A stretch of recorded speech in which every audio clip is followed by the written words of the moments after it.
Hello friends, I'm going to show you how to tie a tie, and I'm going to use a knot that's sleek, stylish, and ridiculously easy to tie. Meet the Nicky Knot, a hidden gem in the world of neckties. Born in Italy and named after Milanese tie maker Nicky Knot, this knot is sharp, symmetrical, and uses way less fabric than the Windsor. It's also a self-releasing knot. Who doesn't love that? If you've ever struggled with a knot that's too big, too tight, or just doesn't sit right, this might be the one that finally clicks for you. Let's get into it. Place the tie around your neck with the seam facing outwards. Now, because we're doing most of the tying with the wide end of the tie, we'll need to leave ourselves enough fabric to work with. So I recommend letting the wide end hang like this. That's about 23 inches, or 58 centimeters lower than the thin end. If you're tall, let it hang even lower. Cross both ends over to make an X. For this knot, the thin end goes over the top. Now take the wide end, bring it up like this, and thread it down through this gap in front of your collar button.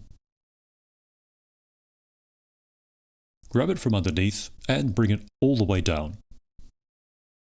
Now the next step is a really important one. Transfer the wide end to the opposite side and swap hands.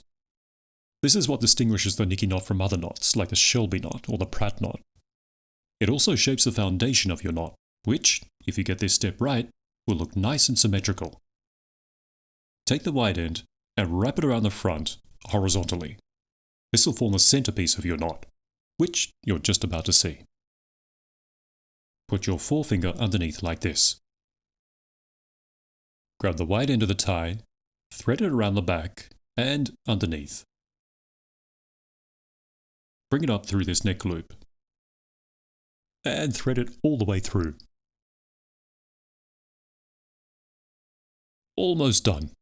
Just slip the wide end through this loop you've made with your forefinger, and no one will ever know you learned this from YouTube. Now, if you made it this far, you clearly care about looking sharp. So why not take your tie game to the next level? Click the video on screen right now to learn another essential knot that every well-dressed legend should know. Trust me, you'll want this one in your arsenal. Oh, and if this tutorial helped you, hit that like button. It's always greatly appreciated. Thank you so much for watching, and I'll see you in the next one.